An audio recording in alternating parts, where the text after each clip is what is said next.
Buongiorno, benvenuti al nostro Focus TG. Siamo in onda anche oggi in diretta per informarvi di quello che sta succedendo in Veneto. Abbiamo molte notizie da darvi, prima fra tutte quella della scomparsa del sindaco di Rozzo, Aldo Pellizzari, colpito probabilmente da un malore mentre faceva il bagno in Toscana. Poi vediamo anche questa notizia, abbiamo già qualche informazione in più. Prima di tutto però andiamo a Vicenza, dove c'è il nostro Daniele Garbin della redazione vicentina, che assieme a Federico Cibotto ci aspetta per darci tutte le notizie di giornata, di questa parte della giornata naturalmente. Buongiorno Daniele. Buongiorno Ferdinando, buongiorno a tutti i telespettatori. Sì, infatti questa mattina ci troviamo proprio una bella giornata, alle mie spalle Monteberico. Diciamo che partiamo subito da qui. Allora, fatti di cronaca salienti al momento per fortuna non ci sono, e questa mattina partiamo proprio con Monteberico perché è stata la cornice protagonista di una preparazione che sta facendo l'amministrazione comunale assieme ai volontari e assieme anche al padre Rossato per la pulizia dei portici di Monteberico. Ecco, una cinquantina almeno di volontari tra alpini e anche militari della caserma Edere, degli USAS, sono messi rimboccati le maniche da questa mattina presto. Hanno cominciato proprio passo dopo passo, scope e ramazze, a salire i portici per fare questa operazione in pulizia. Non è la prima, non sarà anche l'unica, però insomma è in preparazione della festa patronale dell'8 settembre, una pulizia straordinaria. Ecco, è stato anche un momento così di entusiasmo, di solidarietà.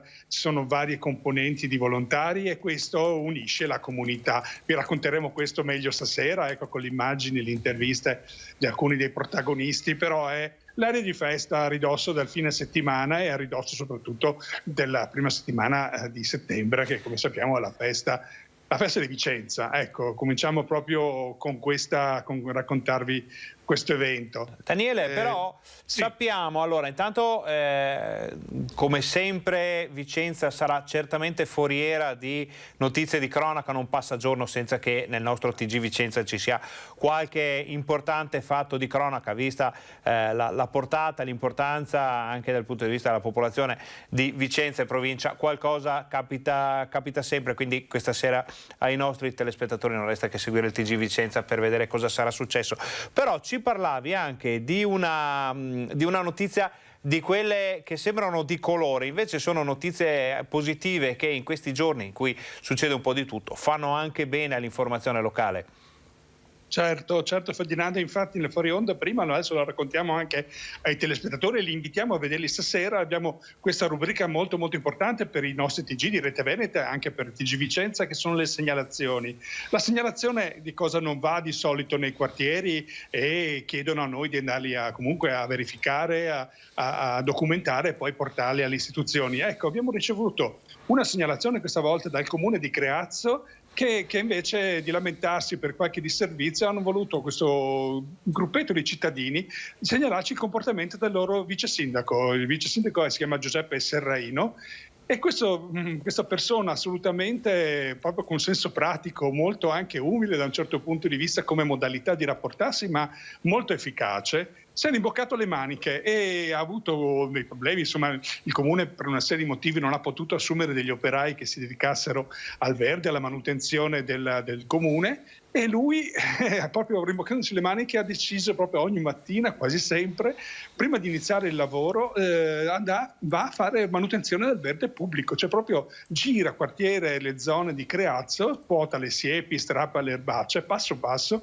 e senza dire niente a nessuno fa lui personalmente manutenzione del verde. E questo comportamento ha sorpreso alcuni cittadini che hanno voluto a questo punto, anche ringraziandolo, segnalandolo, perché dicono merita comunque un plauso pubblico, un comportamento così, senza cercare particolare risonanza. Ecco, è anche un esempio, perché questo è il senso dell'intervento. Abbiamo anche fatto il PEZ, abbiamo concordato così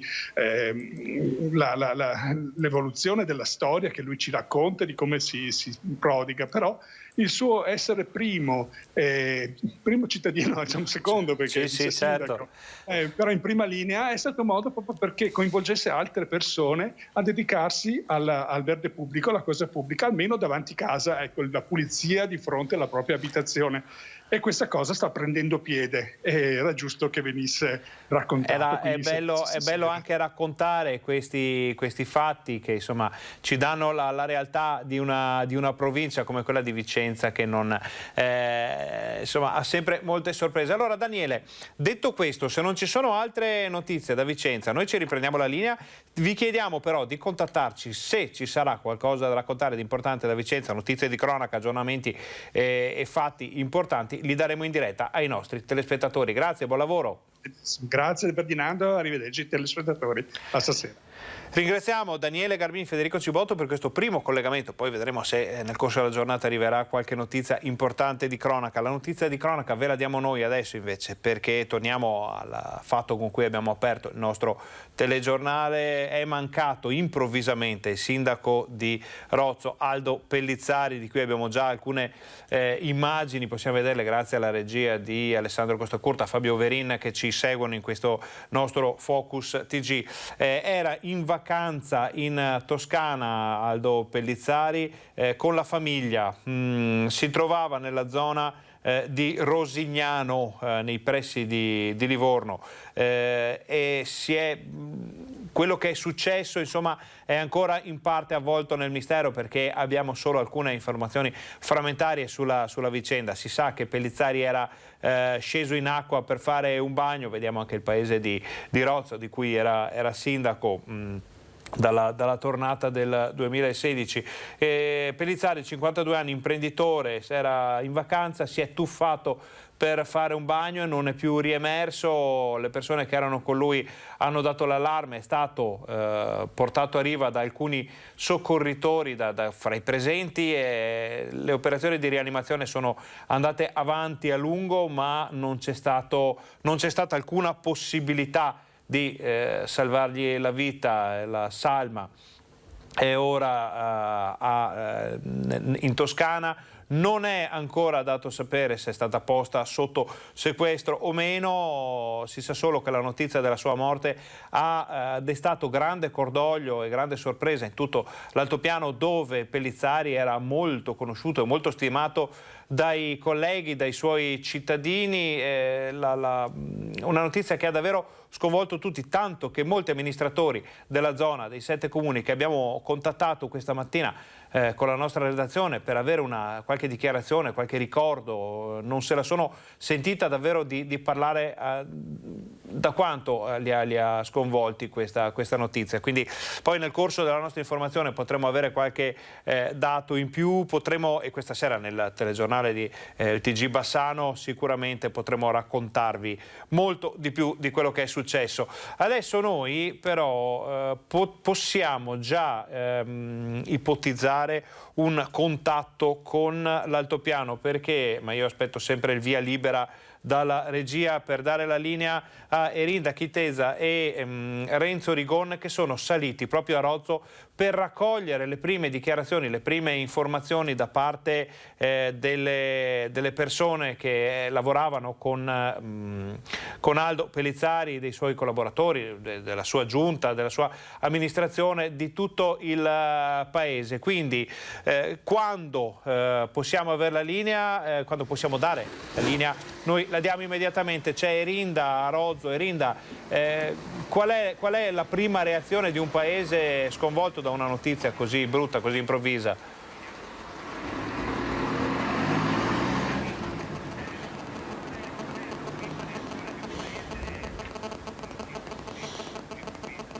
Buongiorno Ferdinando, buongiorno anche ai telespettatori. L'altopiano oggi piange completamente, sia a Rozzo ma sia anche gli altri comuni.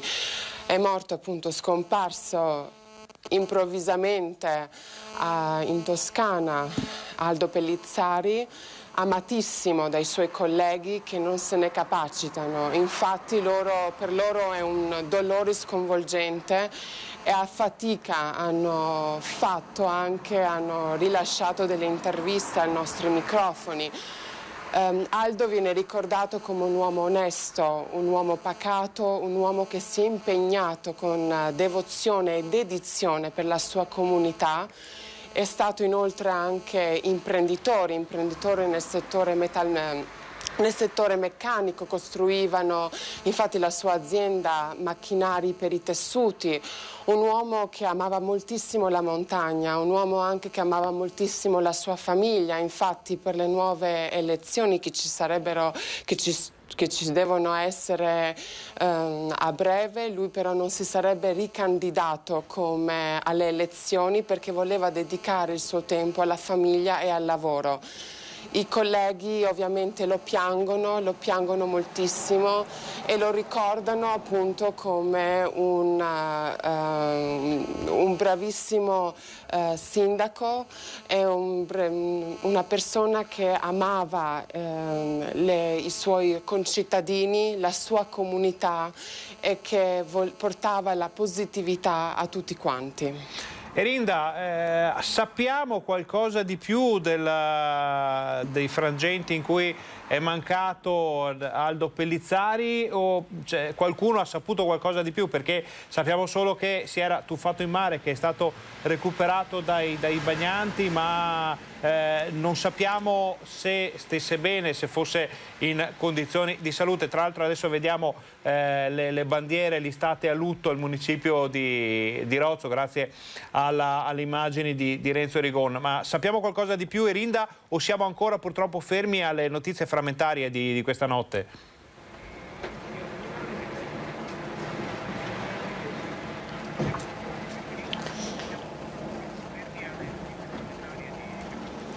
Sappiamo qualcosina in più perché ovviamente i suoi colleghi hanno avuto modo di parlare con la famiglia di Aldo Pellizzari. Sappiamo che era in salute, che si era tuffato in acqua insieme a suo figlio, che ha avuto un mancamento, quindi non è annegato ma ha avuto un malore, è stato riportato in spiaggia da alcuni bagnanti e insieme anche al figlio, e in spiaggia lui comunque parlava alla moglie finché poi è subentrato il decesso.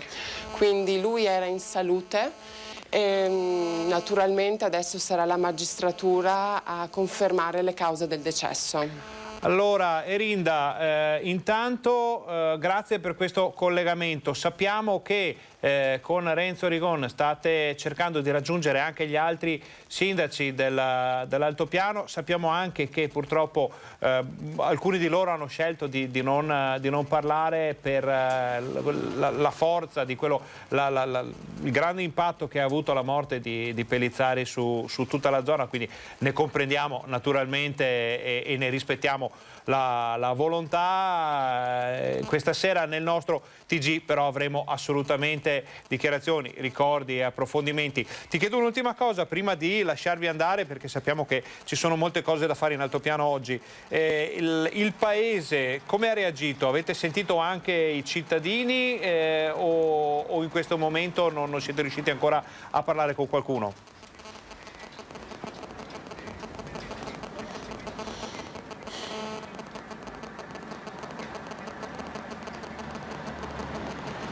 Noi non siamo riusciti ancora a parlare con qualcuno, con i cittadini, e lo faremo adesso, appena dopo la diretta, però abbiamo avuto modo di appunto parlare con i suoi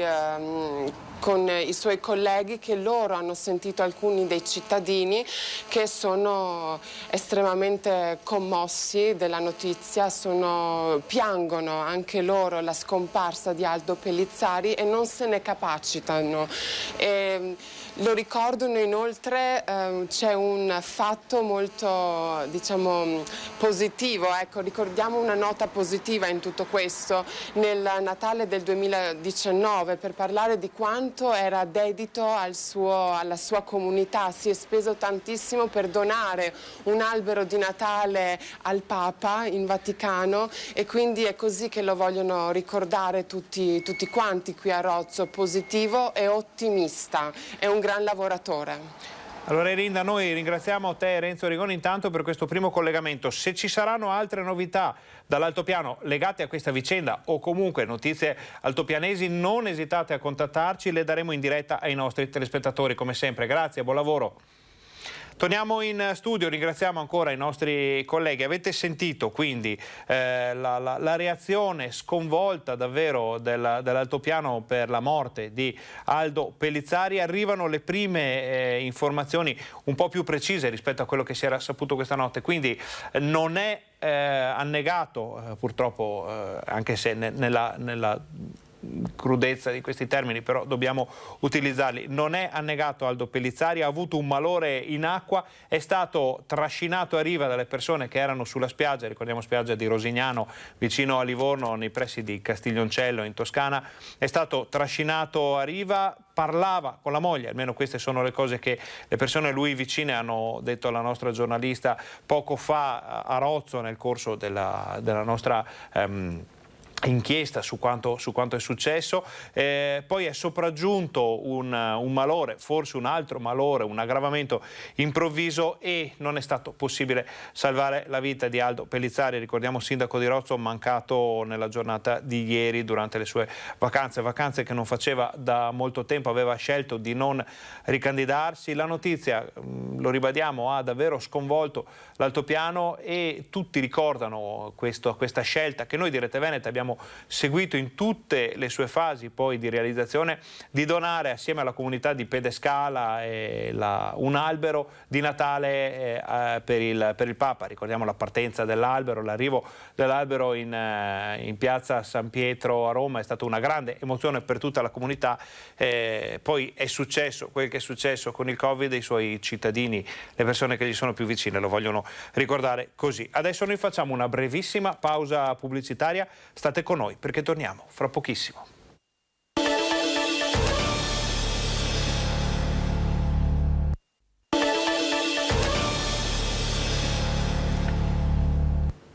Buongiorno, benvenuti al Focus TG. Siamo in onda anche oggi per informarvi di quello che è successo in Veneto e di quello che sta succedendo nella nostra regione. Lasciamo da parte per un attimo la tragica notizia della morte di Aldo Pellizzari, sindaco di Rozzo, e stiamo raccogliendo altre informazioni, dichiarazioni, per poi raccontarvi che cos'è successo e come sta reagendo la sua comunità, tutto l'altopiano, nei nostri telegiornali di questa sera. Andiamo a parlare di cronaca adesso, perché la Procura ha aperto un'inchiesta per omicidio volontario, un fascicolo per ora senza indagati, per chiarire le cause della morte della farmacista di Castelfranco trovata senza vita alcuni giorni fa. Resta avvolta dal mistero la morte di Serena Fasan, la farmacista 37enne di Castelfranco, trovata senza vita mercoledì sera. Molti gli interrogativi che restano aperti, cui le indagini e l'autopsia dovranno dare risposta. La Procura di Treviso ha aperto un fascicolo con l'ipotesi di reato di omicidio volontario. Per ora non ci sono indagati, si tratterebbe di un atto dovuto per permettere gli accertamenti sul caso. Alla morte della giovane è seguita quella dello zio Simone Fasan, 55 anni, che si è tolto la vita gettandosi da un ponte. Due lutti che hanno colpito la famiglia in poche ore, che però pare non siano collegati. Contorni di giallo non nel ravviso, le forze dell'ordine con la prudenza del caso ci dicono che ad oggi non ci sono elementi che possano ricondurre a figure terze la morte di Serena, e è verosimile che lo zio abbia avuto uno shock, chiamiamolo così, che poi ha portato al suo decesso. La giovane professionista, mamma di un bimbo di 2 anni, è stata trovata in casa dal compagno Matteo Piva, riversa nel corridoio del suo appartamento di via Ponchini. Secondo i primi rilievi non ci sarebbero segni riconducibili a circostanze violente né sul corpo né in casa, ma a far luce sulle cause della morte sarà l'autopsia affidata oggi al medico legale Alberto Furlanetto, esito che servirà anche a chiarire la natura dei lievi segni sul collo verosimilmente attribuibili al disperato tentativo di rianimarla. Meno probabile invece la pista dell'aggressione, fa sapere Furlanetto, che lascia aperte tutte le ipotesi, non esclude l'attacco epilettico o altre cause naturali. A chiarirlo sarà la procedura che, secondo quanto si è appreso, si svolgerà nei primi giorni della prossima settimana. Intanto gli eventi hanno gettato la comunità nello sgomento per la perdita di una giovane ben voluta e molto conosciuta, lavorava nella farmacia del centro commerciale. Questa cosa fa male, fa dolore, crea dolore a Castelfranco e ai propri cittadini. Cercheremo di essere vicini alle famiglie per ciò che è nelle nostre possibilità, rispettando innanzitutto in questo momento il dolore che stanno patendo. In Veneto circola ancora il dolore, gira ancora il dolore per la notizia sulla morte del piccolo Giacomo. Ricordiamo il bambino che è stato visitato in 3 ospedali e poi dimesso. Ricordiamo anche che la Regione ha dato il via ad alcune ispezioni, è stata fatta l'autopsia e si sospetta una malformazione al cuore. Una sospetta malformazione al cuore, mai scoperta prima della tragedia avvenuta lunedì mattina dopo le visite in 3 ospedali. Giacomo Lionello, il bimbo di 5 anni di Portoviro, morto in pediatria a Padova dopo essere stato visitato negli ospedali di Adria e Chioggia, avrebbe avuto una malformazione cardiaca. Questo quanto emerso dall'autopsia ordinata dal pubblico ministero padovano Marco Peraro e svoltasi giovedì sera. Tuttavia sono necessari altri accertamenti medici e così il cuore del piccolo verrà esaminato su mandato della procura anche dalla direttrice della patologia cardiovascolare, che dovrà capire se la malformazione di cui era affetto Giacomo poteva essere mortale. Il bimbo si era sentito male tra sabato e domenica, vomito e mal di pancia. I genitori lo hanno portato prima ad Adria e dopo le dimissioni, visto che stava ancora male, erano corsi in ospedale a Chioggia, dove il piccolo ha avuto i primi arresti cardiaci. I medici hanno così deciso il trasferimento a Padova, centro di eccellenza, ma il bimbo è arrivato in gravi condizioni ed è deceduto dopo poche ore. Il presidente della regione Luca Zaia nei giorni scorsi ha inviato gli ispettori nei 3 ospedali veneti. È stata disposta anche l'acquisizione delle cartelle cliniche. L'avvocato della famiglia del piccolo, Luigino Maria Martellato, ha fatto sapere che i genitori hanno dato il via libera all'espianto degli organi di Giacomo. Chiudiamo la pagina della cronaca almeno per il momento e apriamo quella dell'emergenza coronavirus. Andiamo a vedere assieme i dati sul contagio che sono appena arrivati in redazione. Li vediamo assieme per la prima volta, riguardano proprio la giornata di ieri, quindi aggiornati a questa mattina. Sono 864 le nuove positività riscontrate grazie ai tamponi nella giornata di ieri. Sono 12.809 i casi attualmente positivi. Importante crescita nelle nuove positività, crescita molto lieve invece nei casi attualmente positivi. Vuol dire che ci sono tantissime persone che si negativizzano. Pare infatti che la negativizzazione di casi positivi vaccinati e asintomatici sia un po' più rapida rispetto a quello che si vedeva in passato. Poi ne sapremo di più quando la sanità regionale, quando i tecnici, i medici ci diranno qualcosa di più su questa dinamica. Sono 453.388 le persone che sono risultate positive dall'inizio dell'emergenza coronavirus. Sono 428.898 le persone che si sono negativizzate. Purtroppo sono da segnalare anche 11.681 morti in Veneto dall'inizio dell'emergenza. Scendiamo nella seconda parte della tabella, che è molto importante perché ci fa capire la situazione della sanità del Veneto, come sta reagendo la sanità regionale alla spallata di questo momento dell'emergenza. Allora abbiamo 220 persone ricoverate in area non critica, di cui 178 ancora positive e 42 che si sono negativizzate. Questo è un buon dato perché comunque non cresce molto rispetto ai giorni scorsi, anzi c'è una lieve flessione.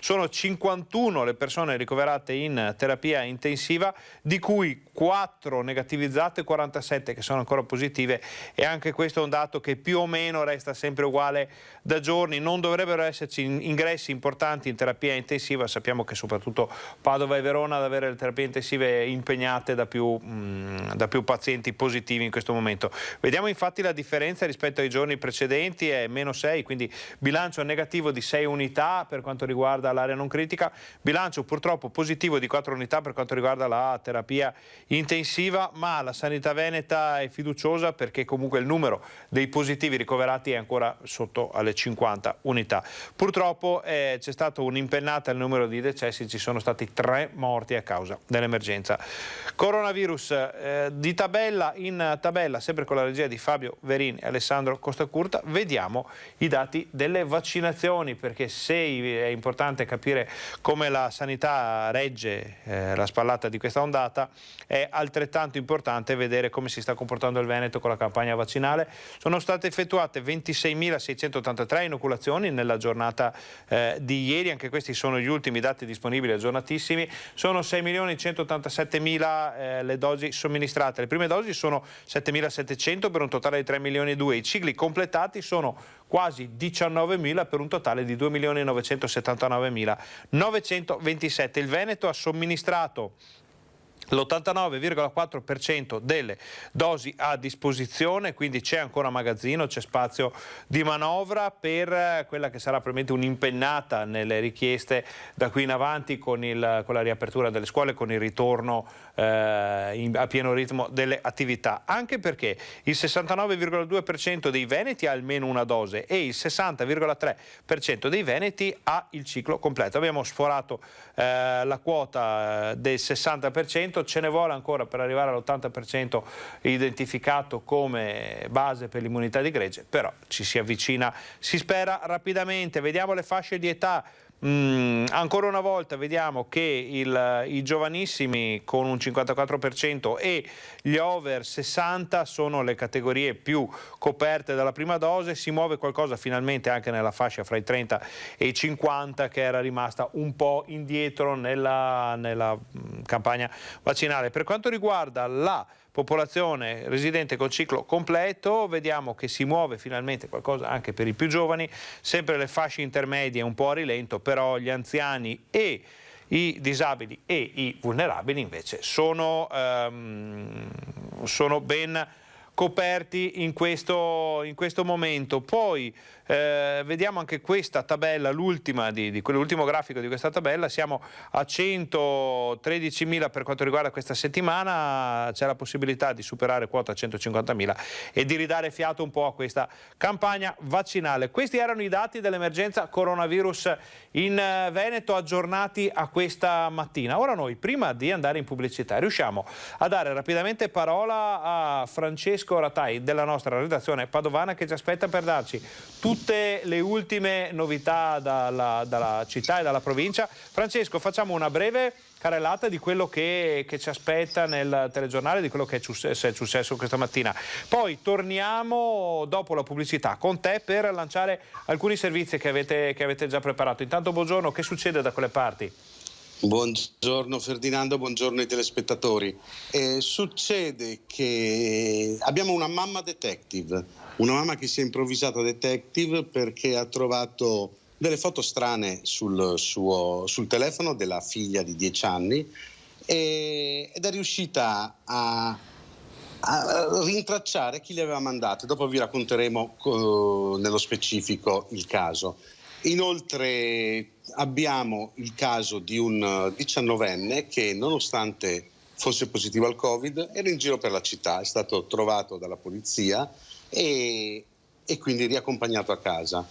E queste sono le notizie che vorremmo raccontarvi, lo facciamo dopo la pubblicità come tu ci giustamente consigli.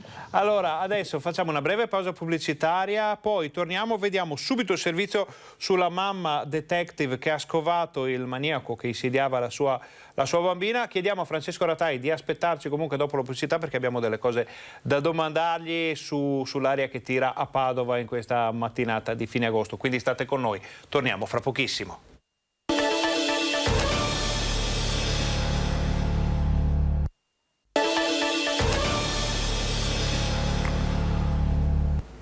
Buongiorno, bentornati al nostro Focus TG. Siamo in onda anche oggi in diretta per informarvi di quello che sta succedendo in Veneto. Come annunciato prima della pausa pubblicitaria, vediamo il servizio già preparato dalla nostra redazione padovana su questa mamma detective che ha scovato il maniaco che insidiava la sua bambina. Immaginate lo stupore, lo sbigottimento di una madre che, controllando il telefono della figlia di 10 anni, ha scoperto una foto a luci rosse. La donna non si è fatta prendere dal panico, però, e come una provetta investigatrice ha contattato il numero da cui arrivava la foto fingendosi la figlia.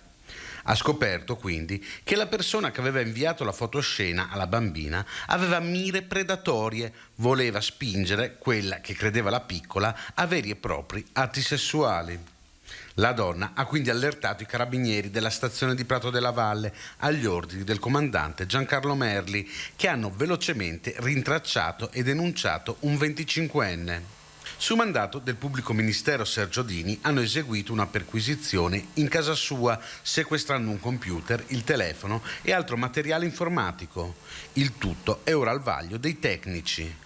Il giovane, se sarà mandato a processo e risulterà colpevole delle accuse che gli vengono mosse, rischia da 1 a 5 anni di reclusione. Una brutta storia che va naturalmente raccontata con tutte le cautele del caso, perché parliamo di minori, parliamo di indagini in corso, quindi come sempre bisogna usare i guanti di velluto, come si dice, per questi temi molto complicati. Però insomma un plauso alla mamma che ha avuto la prontezza di spirito, l'arguzia di capire che c'era qualcosa che non andava. Noi torniamo con Francesco Ratai. Francesco, avevi lasciato in serbo un paio di notizie per la fine del collegamento, ci dicevi? Sì, esattamente Ferdinando. Una notizia è quella di un 19enne che, nonostante fosse positivo al Covid, se andava in giro per la città normalmente. È stato fermato per un controllo in via Avanzo da parte degli uomini della Polizia di Stato ed è risultato che fosse nella lista dei positivi al Covid. Quindi gli uomini della polizia l'hanno scortato fino a casa per obbligarlo chiaramente a fare la quarantena, che è in questo caso necessaria e dovuta come rispetto anche delle norme, ma anche del resto della cittadinanza. E il ragazzo adesso è indagato per epidemia colposa e adesso vedremo gli sviluppi. Chiaramente si cercherà di capire le motivazioni per cui questa persona fosse fuori, nonostante avesse l'obbligo di restare a casa, vista la sua positività al Covid. Un'altra notizia che volevo darvi è quella legata alla viabilità cittadina. In molti avranno notato che sono molti quelli che sono tornati dalle ferie, le strade che fino a qualche giorno fa erano semideserte hanno cominciato a ripopolarsi e molti si chiedono quando riaprirà il cavalcavia Borgomagno, che è quell'arteria che permette di collegare l'Arcella al resto della città. L'Arcella è il quartiere più popoloso di Padova con i suoi oltre 20.000 abitanti e arrivano notizie positive perché il Borgomagno è chiuso per motivi di sicurezza, perché ci sono dei lavori per mettere in sicurezza appunto questo cavalcavia. Il vice sindaco di Padova, Andrea Michalizzi, che è anche assessore ai lavori pubblici, ha confermato che entro fine settembre, quindi con l'autunno, dovrebbe riaprirsi anche la carreggiata che dalla città porta all'Arcella. Consentendo quindi anche ai molti negozianti che un po' l'hanno sofferta questa cosa, perché raggiungere l'Arcella ci sono altri 2 ponti, ma via Aspetti è percorribile, ma il passaggio si può solo venire dall'Arcella alla città. A fine settembre verrà restaurata la normalità con il passaggio dalla città all'Arcella. Molto bene Francesco, intanto noi ti ringraziamo per questo collegamento, notizia di servizio anche importante per tantissimi padovani che ci seguono ogni giorno. Allora noi saremo in diretta fino alle 13, se ci sono altre notizie importanti da Padova, notizie di cronaca o aggiornamenti, non esitare a richiamarci, le daremo in diretta ai nostri telespettatori come sempre. Intanto grazie, buon lavoro. Grazie a voi, buon lavoro. Torniamo in studio, ricominciamo a parlare di emergenza coronavirus. Abbiamo visto i dati appena prima della pausa pubblicitaria e ci sono 2 situazioni in questo momento che preoccupano maggiormente la sanità veneta. Da una parte i casi all'interno delle case di riposo, residenze per anziani, c'è un focolaio a Cartigliano e uno in provincia di Verona. Dall'altra il celebre, ormai conosciuto focolaio cosiddetto dei Balcani, perché coinvolge persone che sono tornate dalle ferie nella Macedonia del Nord. Quindi vediamo la situazione per quanto riguarda prima la casa di riposo di Cartigliano. Torna l'incubo del Covid nelle case di riposo. Ci sono 19 ospiti e 6 operatori positivi nella residenza per anziani di Cartigliano. Lo conferma l'ULSS 7, che nella giornata di giovedì aveva ricevuto dal referente per l'emergenza coronavirus della casa di riposo una segnalazione riguardante la positività al tampone rapido di terza generazione di 7 ospiti e altrettanti operatori. Vista la situazione, è stato eseguito uno screening su tutti gli ospiti e sull'intera forza lavoro tramite tampone molecolare, dal quale è emersa la realtà. 19 anziani su 69 hanno il Covid, come pure 6 operatori. Questi ultimi risultano essere tutti vaccinati, mentre fra gli ospiti positivi 3 non sono vaccinati. Il SISP dell'azienda sanitaria pedemontana ha già effettuato 2 sopralluoghi per verificare la gestione delle misure per l'isolamento dei positivi e per il contenimento del contagio. Sono stati fatti anche prelievi di sangue per definire al meglio il quadro immunologico complessivo delle persone coinvolte nel focolaio. Dall'ULSS 7 fanno sapere che il Dipartimento di Prevenzione sta monitorando la situazione e l'azienda rinnova l'invito alla vaccinazione per tutte le fasce della popolazione coinvolte nella campagna vaccinale regionale. Le condizioni dei soggetti positivi risultano al momento buone. Tutti gli operatori sono asintomatici, mentre tra gli ospiti solo alcuni hanno la febbre. Abbiamo parlato poco fa con l'assessore regionale alla sanità Manuela Lanzarin, che ci ha confermato questa situazione con il fatto che sia tutto sotto controllo per il momento. Non dovrebbero esserci anziani più gravi rispetto a quello che abbiamo visto nel servizio, però naturalmente nel corso della giornata ci informeremo maggiormente per potervi raccontare nel TG Bassano di questa sera che cosa sta accadendo nella casa di riposo di Cartigliano. Che la situazione stia evolvendo e che la sanità abbia il timore di problemi un po' più gravi per l'immediato futuro lo conferma anche il fatto che l'ULSS 7 pedemontana, in questo caso parliamo del bassanese, sta riattivando l'area Covid al San Bassiano. Si tratta di un'area destinata ad eventuali pazienti Covid residenti nel distretto 1 dell'ULSS 7 pedemontana, quindi quello bassanese. Sarà dotata di 10 posti letto e sarà posizionata al 10° piano dell'area est, quindi se dovessero esserci recrudescenze importanti anche sotto il profilo dei ricoveri, delle ospedalizzazioni, il San Bassiano è pronto a ricevere eventuali, e ricordiamo al momento non ce ne sono, pazienti. Se ne parla da lunedì, ma soprattutto verrà attivata a partire dal 1° settembre quest'area. Andiamo a parlare invece del secondo caso che preoccupa maggiormente in Veneto, ovvero quello del cosiddetto focolaio dei Balcani. Focolaio Covid tra i cittadini di rientro dalle ferie dall'area balcanica. Sale a 299 il numero di positivi e si aggrava anche il bilancio dei ricoverati. In 50 sono finiti all'ospedale a causa dell'infezione provocata dal coronavirus, 4 in più di ieri, e altri 2, un 60enne ed un 79enne, sono in terapia intensiva. Poco meno della metà dei ricoverati è sotto i 30 anni. Stabile il numero dei macedoni contagiati, 135, mentre sale notevolmente quello di altre nazionalità sempre dell'area balcanica, 67 del Kosovo, 50 albanesi, 29 rumeni, 18 moldavi. Tra gli stranieri oggi si registrano anche 13 persone provenienti dal Marocco. Complessivamente il 40% degli attualmente positivi nella Marca è rientrato da un paese straniero, la stragrande maggioranza dall'area balcanica, e la maggior parte, oltre a non essere vaccinata, non ha rispettato le norme previste per i rientri da questi paesi, cioè la quarantena con tampone alla fine. L'azienda sanitaria sta valutando in queste ore la segnalazione alle autorità competenti per le sanzioni amministrative. Il maxi focolaio ha fatto salire ovviamente anche la percentuale delle positività nella Marca, che ora è complessivamente a 90 casi ogni 100.000 abitanti, con numeri ben più alti nei comuni dell'Asolano. Facciamo una brevissima pausa pubblicitaria, state con noi, torniamo tra pochissimo, ci sono ancora tante notizie da dare dal Veneto.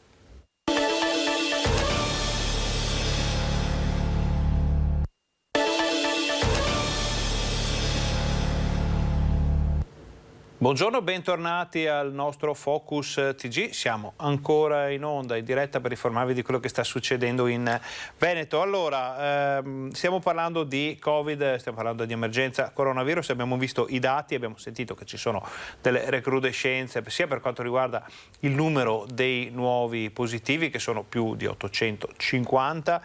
Sappiamo anche che ci sono dei problemi in alcune case di riposo del Veneto, ma la situazione al momento è sotto controllo. farlo, però si rinnovano gli appelli alla vaccinazione, si rinnovano gli appelli a parte delle autorità a partecipare alla campagna vaccinale. Abbiamo anche l'appello di una 48enne dell'Alta Padovana che aveva rimandato la vaccinazione, si è ammalata di Covid e dopo la rianimazione appunto dice vaccinatevi. Ecco la sua testimonianza.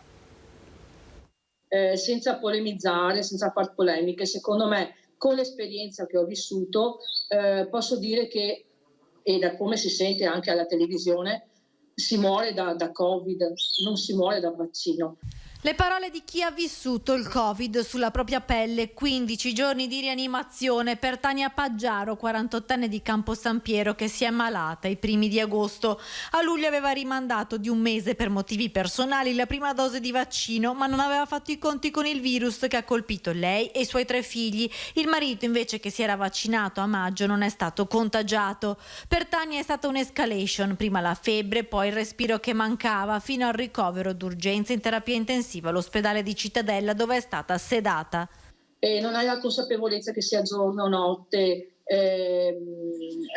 sera, non riesci a capire, quindi ti fai sempre domande agli infermieri che ore sono, cosa.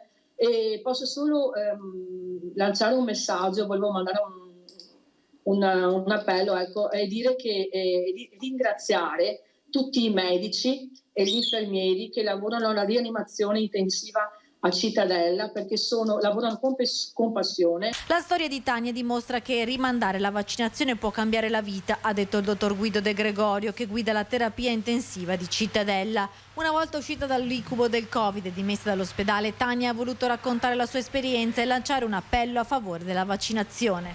L'esperienza che ho avuto mi ha fatto capire che comunque il vaccino è importante, ecco, importante farlo, ecco. Ma poi io non voglio giudicare chi non decide di farlo, chi decide di farlo, ognuno ha la propria coscienza, ecco.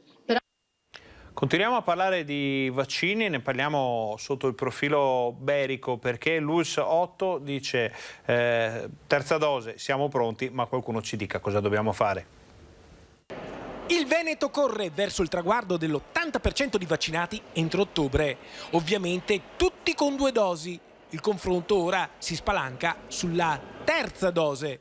Le autorità sanitarie sono chiamate a decidere in fretta, prima di una nuova ondata che potrebbe minacciare anche le RSA.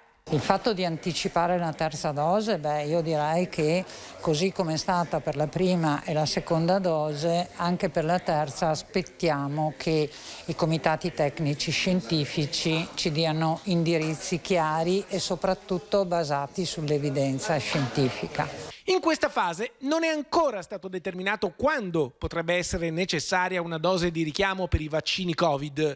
C'è una discussione all'interno del Comitato Tecnico Scientifico. Fragili, immunodepressi, trapiantati potrebbero essere i primi a partire con la terza dose, poi toccherebbe agli over 80. Noi, devo dire, ad oggi non registriamo nuovi casi nell'RSA, però sicuramente bisogna decidere cosa fare rapidamente, anche perché anche gli anziani, oltre a noi operatori sanitari, sono stati tra i primi a essere vaccinati, per cui entro un paio di mesi bisogna decidere se fare eventualmente la terza dose o cosa comunque fare per i pazienti anziani. Nell'ULSS 8 il 27 dicembre del 2020 sono stati fatti i primi vaccini, a cui è seguita la seconda dose il 17 gennaio 2021. Dunque il 17 ottobre i 9 mesi di copertura vaccinale scadono. A questo punto, anche sulla base degli anticorpi che sono ancora presenti nei vaccinati, il Comitato Tecnico Scientifico Nazionale dovrà decidere se è il caso di fare la terza dose. Ovviamente le ULSS hanno fretta di avere indicazioni. Assolutamente, prima sappiamo e prima possiamo organizzare i centri vaccinali che, confermo, rimangono tutti e 5 attivi per la nostra ULSS. Abbiamo parlato di dati, emergenza, tamponi, vaccini, non ci resta che parlare di Green Pass. In questo momento il problema più grosso legato al certificato è quello del suo utilizzo nelle scuole. Secondo i sindacati sarà un problema. Nuovo anno scolastico, al solito caos per le nomine degli insegnanti, quest'anno si aggiungerà, parola di sindacati, il caos Green Pass, perché stando alle attuali norme i presidi dovranno controllarlo ogni giorno a tutti i loro dipendenti, che quindi ogni giorno dovranno esibirlo. Si poteva anche volontariamente esibire il Green Pass in segreteria a inizio dell'anno e dare così modo alle istituzioni scolastiche di controllare, ripeto, ogni giorno solo quella quota di lavoratori che non ha avuto accesso al vaccino per vari motivi e che facendo il tampone ogni 48 ore lo dovrà esibire all'entrata a scuola. Invece che è successo?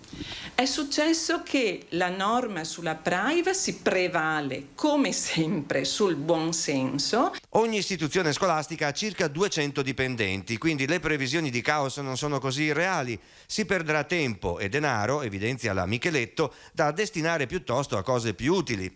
È vero anche che al momento i non vaccinati nella scuola sono il 10%.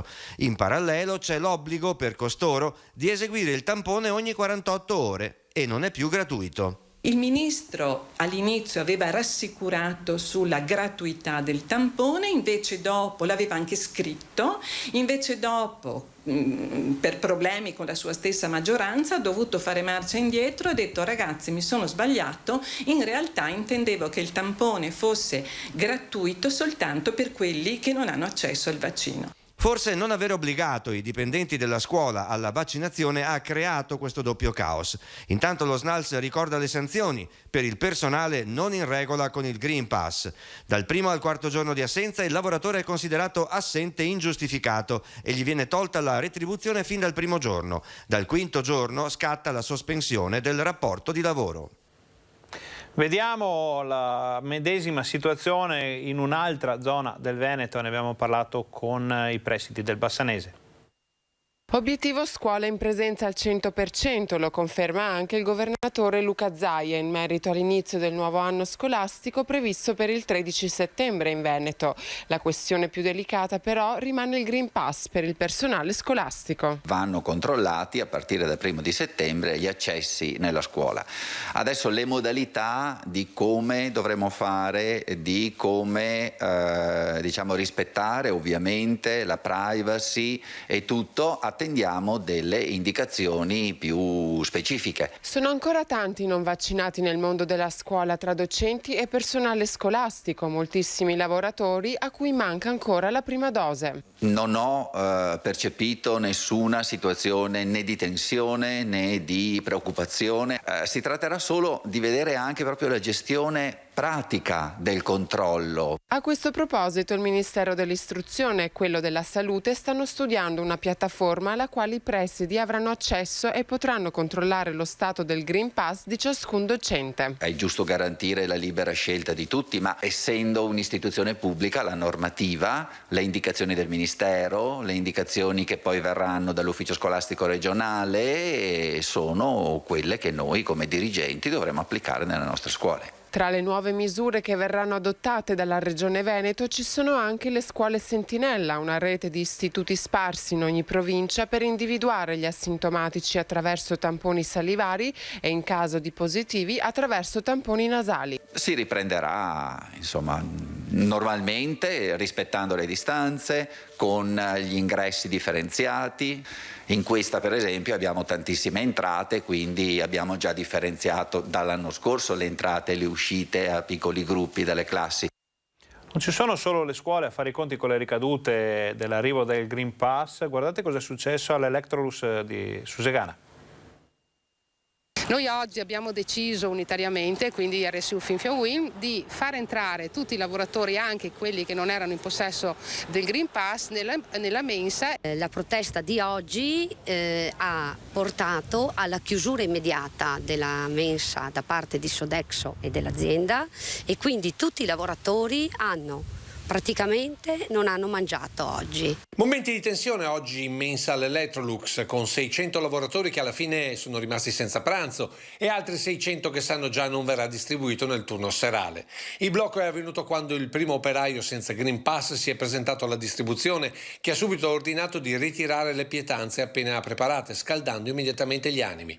A quel punto è stato chiesto l'arrivo in mensa della responsabile del personale dello stabilimento di Susegana, che ha ribadito la posizione dell'azienda nonostante i tentativi di mediazione dei sindacati. All'inizio avevamo detto proviamo a mettere dei tavoli per cui le persone un po' più alti degli altri, in cui le persone stanno in piedi. L'azienda ha risposto di no. Abbiamo chiesto una struttura da mettere all'esterno, ha detto assolutamente no. Addirittura siamo arrivati a proporre noi di fornire la struttura. Anche qua sull'azienda ha posto tutta la resistenza e ha detto di no. E questo sottolineano i lavoratori mostrando queste foto in una mensa dove vengono rigidamente rispettati distanziamenti e barriere. Il tutto mentre quotidianamente si vive una contraddizione lungo le linee di produzione. E le persone con cui si va a mangiare, e che sembra che adesso non sia più possibile, sono le stesse persone che noi abbiamo in fianco quando lavoriamo. Lavoriamo 8 ore in fianco a una persona e poi quando siamo in mensa uno può entrare e uno deve stare fuori. Chiara la posizione dei sindacati sulla vaccinazione.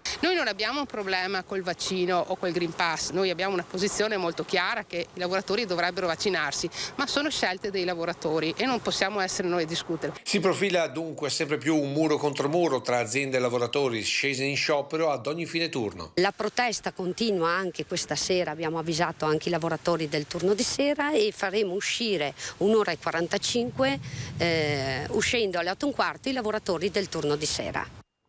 Chiudiamo il nostro telegiornale con un progetto che riguarda le zone in cui si è combattuto durante la Prima Guerra Mondiale per quanto concerne la provincia di Vicenza.